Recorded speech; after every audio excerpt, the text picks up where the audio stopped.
नमस्कार दोस्तों।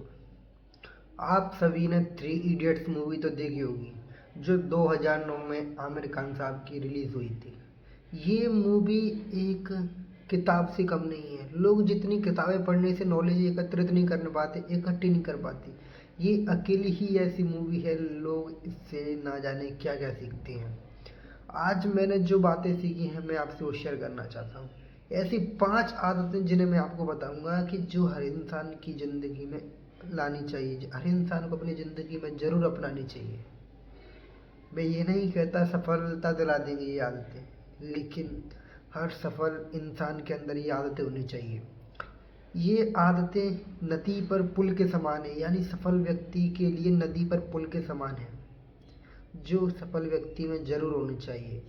और मैं तो ये कहूँगा कि ये सफलता के मार्ग में सबसे बड़ी जीत साबित होगी एक तरह से। तो पहली आदत,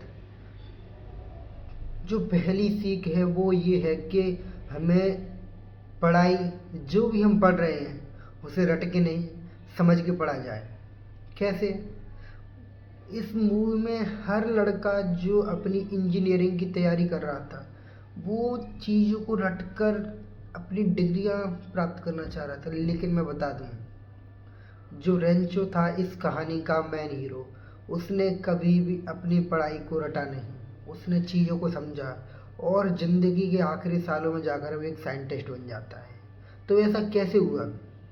पढ़ तो हर इंसान ही वहाँ पर रहा था, लेकिन उसके पढ़ने में और अन्य किसी के पढ़ने में बहुत सा फर्क था, क्योंकि वो चीज़ों को समझ के पढ़ता था, प्रैक्टिकल करता था, चीज़ों का अपने ऊपर अप्लाई करता। लेकिन मैं क्या देख रहा हूँ आजकल के इस दौर में भी, जो मेरी तरह ही स्टूडेंट हैं वो हर चीज़ को रट कर पढ़ रहे हैं, समझने का नाम ही नहीं लेते।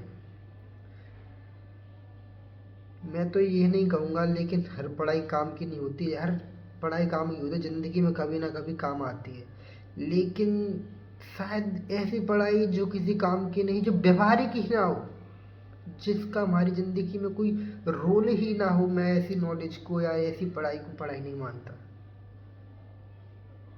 यदि आप 4 साल 5 साल अपनी पढ़ाई रट कर भी लोगे, चीज़ों का रट रट के आप कर भी लोगे, लेकिन जो पढ़ाई हमें ज़िंदगी में काम आने वाली 40 से 50 साल या 75 साल, आप जितने भी साल जियोगे, वो कब पढ़ाई होगी? वो हमारी व्यवहारिक होगी। समझ कर की हुई पढ़ाई हमें आखिरी तक काम आएगी। तो पहली सीख यही है कि हमें चीज़ों को रटना नहीं है, हमें अपनी पढ़ाई रटनी नहीं है, हमें समझकर अपनी पढ़ाई करनी है। और जो हमें ज़िंदगी के अपने जितने भी साल जीने वाले हैं वो हमारे उस समय तक काम आने वाली है। अगर पढ़ना है तो काबिल बनने के लिए पढ़ो, मार्क्स या पास होने के लिए मत पढ़ो। तो इस मूवी में दिखाया गया है कि लोग मार्क्स के पीछे पागल थे, लेकिन किसी महापुरुष ने क्या कहा है कि काबिल बनो, कामयाबी अपने आप पीछे पीछे आएगी। यानी कि सफलता के पीछे मत भागो, सफल बनो, सफलता अपने आप पीछे पीछे भागती चली जाएगी। तो ये भी किसी उसी प्रकार एक दूसरे से जुड़े हुए हैं कि लोग अपनी पढ़ाई मार्क्स के लिए कर रहे हैं, डिग्रियों के लिए कर रहे हैं, लेकिन ऐसी पढ़ाई भाई किस काम की? पढ़ाई तो वो है जो जिंदगी भर हमें नॉलेज देती रहे, जिंदगी भर हमें मुश्किलों से निकालती रहे, हर परिस्थिति हर सिचुएशन में हमारा साथ दे। पढ़ाई तो वो है भाई। ऐसी पढ़ाई किस काम की? मार्क्स लाने के लिए या पास होने के लिए, डिग्रियों के लिए? ऐसा ज्ञान हमारी ज़िंदगी में काम नहीं आने वाला है। आप डिग्रियां दिखाकर किसी का मान सम्मान जीत सकते हो, आप किसी के सामने अपना रुतबा जता सकते हो, लेकिन जो पढ़ाई हमारी ज़िंदगी में काम आने वाली है वो समझा हुआ ज्ञान ही काम आएगा भाई।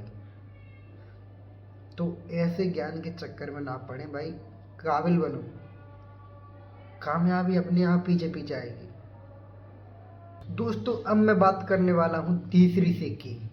जिस काम में आपका मन लग रहा है उसे अपना प्रोफेशन बनाइए, फिर काम काम नहीं खेल लगने लगेगा। जी हाँ, रेंचो का प्रोफेशन था इंजीनियरिंग, क्योंकि उसे मशीनों से प्यार था, उसे वहाँ पर मज़ा आता था। एक दिन उसके दोस्त ने पूछा कि भाई तेरे पछताने का कारण क्या है? तो रेंचो ने जो जवाब दिया, मैं तो ये कहता हूँ हर इंसान को उसे अपनी ज़िंदगी में लागू करना चाहिए। हर इंसान को इससे कुछ सीखना चाहिए। उसने उदाहरण दिया कि यदि हम लता मंगेशकर को क्रिकेट खिलाएं, सचिन तेंदुलकर को सिंगिंग करवाएं, तो क्या लगता है वो अपना बेस्ट दे पाएंगे? नहीं। क्यों? क्योंकि उनका प्रोफेशन अलग है। लता मंगेशकर को सिंगिंग पसंद है और सचिन तेंदुलकर को क्रिकेट पसंद है। तो हर इंसान को अपना प्रोफेशन उसी प्रकार चुनना चाहिए कि पसंद क्या है। दूसरों के कहने से सुनने से हमें अपना प्रोफेशन करियर नहीं चुनना चाहिए। आपका मन किस चीज़ में है, आप उसे चुनिए। किसी के कहने से या ना कहने से, या वो भाई ये कह रहा है, ये वो कह रहा है, किसी के कहने से क्या होगा भाई? ज़िंदगी तुम्हें जीनी है, वो ज़िंदगी में सफल भी तुम्हें बनना है। कल कोई पूछेगा आपसे आकर, तो भाई आपसे ही पूछेगा, किसी और से नहीं पूछेगा अगर आपकी नाकामी का कारण। तो भाई जो व्यक्ति सफल नहीं हो पा रहा है अपनी ज़िंदगी में, पहली बात तो अपना वो चेक करे कि मुझे इसमें मज़ा आ रहा है या नहीं। आप जो भी काम कर रहे हो, कि भाई आप पढ़ाई कर रहे हो या आप जॉब कर रहे हो या आप बिजनेस कर रहे हो, और आपको लगता है मैं सफल नहीं हो पा रहा हूँ इस बिजनेस में, या इस पढ़ाई मेरे काम की नहीं है, या मुझे मज़ा नहीं आ रहा है, तो भाई आप गलत प्रोफेशन में हो। तो पहली बात तो अपना प्रोफेशन चेंज करो। आपको जिस चीज़ में मज़ा आता है आप उसे चुनो।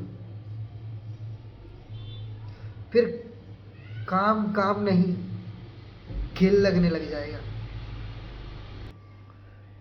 अब मैं बात करने वाला हूँ आखिरी और पांचवी सबसे अच्छी सीखी, all is well. All is well, इस वाक्य का ना जाने इस मूवी में कितनी बार प्रयोग किया गया हुआ कि ऑल इज वेल। सच में ये वाक्य बहुत ही पावरफुल है। All is well, all is well. क्यों? चलो समझते हैं इसको थोड़ी बारीकी से, कि हमें दिक्कतें ज़िंदगी में ना जाने कितनी आने वाली हैं, और इंसान की ज़िंदगी में दिक्कतें आती ही हैं, लेकिन उन दिक्कतों से जूझने से अच्छा है कि ऑल इज़ वेल कहते हुए हमें उसका परेशानियों का सामना करना है और उनसे छुटकारा पाना है। मैं ये नहीं कहता कि ऑल इज़ वेल कहने से सारी समस्या खत्म हो जाएंगी, लेकिन ऑल इज़ वेल कहने से हमें एक सहानुभूति मिलती है, खुद के ऊपर विश्वास फील होता है कि मैं इन मुश्किलातों से निकल सकता हूँ, और आप निकल जाते हो। धीरे धीरे ही सही आपको रास्ते मिलने लगते हैं। लेकिन जब आप डिप्रेशन में रहते हो, जब आपका दिमाग काम करना बंद कर देता है, तो मैं तो यही कहूँगा भाई, ऑल इज़ वेल। हर मुश्किल का सॉल्यूशन ऑल इज़ वेल कहने के बाद मिलने वाला है। कहकर चेक करो, दिल को तसल्ली दो भाई, दिमाग को रिलैक्स दो। डिप्रेशन में रहने से कुछ नहीं होने वाला। तो ये मेरी सबसे अच्छी सीख थी कि ऑल इज वेल। हर मुश्किल का हंसते हुए सामना करो। तो शायद आपको मेरी ये 5 सीखें समझ में आई होंगी, जिन्हें मैं सही से शायद एक्सप्लेन ना कर पाऊँ, लेकिन आपको जरा भी इन सीखने योग्य लगा हो कुछ भी, तो आप अपनी ज़िंदगी में ज़रूर अप्लाई करें। यदि वीडियो आपको थोड़ी सी भी अच्छी लगी हो, वैल्यूबल लगी हो, तो कमेंट जरूर करें, लाइक एंड सब्सक्राइब जरूर करें। मिलता हूँ आपसे ऐसे ही किसी अन्य वीडियो के साथ। और हाँ, मैं मानता हूँ मैं सही से एक्सप्लेन नहीं कर पाया, लेकिन मेरे इरादे सही है।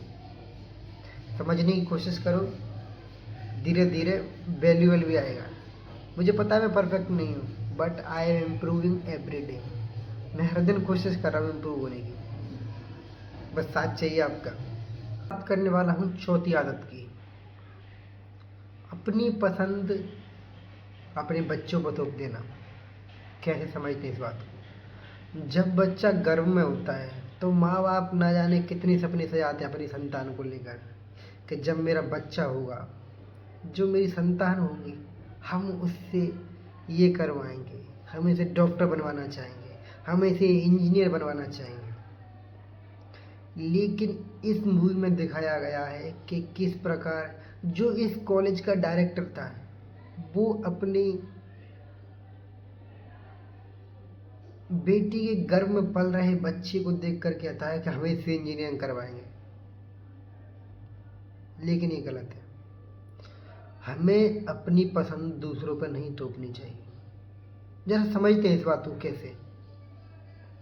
जब बच्चा गर्भ में होता है तो माँ बाप कहते हैं हम बच्चे को डॉक्टर बनाना चाहते हैं, या हम बच्चे को इंजीनियर बनाना चाहते हैं, या बच्चे को हम क्रिकेटर बनाना चाहते हैं। आपका जो भी मन होता है आप बच्चे के ऊपर थोप देते हो, और बच्चा जब धीरे धीरे बड़ा होने लग जाता है तो आपके कहे अनुसार वो, आपके कहने के अनुसार वो चीज़ें कर लेता है, पढ़ाई भी कर लेता है। लेकिन वो धीरे धीरे बड़ा होने लगता है तो उसे समझ में आने लगता है कि मेरा ये इंजीनियरिंग मेरा प्रोफेशन नहीं है। उसे लगता है मुझे कुछ और करने आया है, मुझे और कुछ और करना है, मुझे ये नहीं करना है। लेकिन वो कह नहीं पाता अपने माँ बाप से।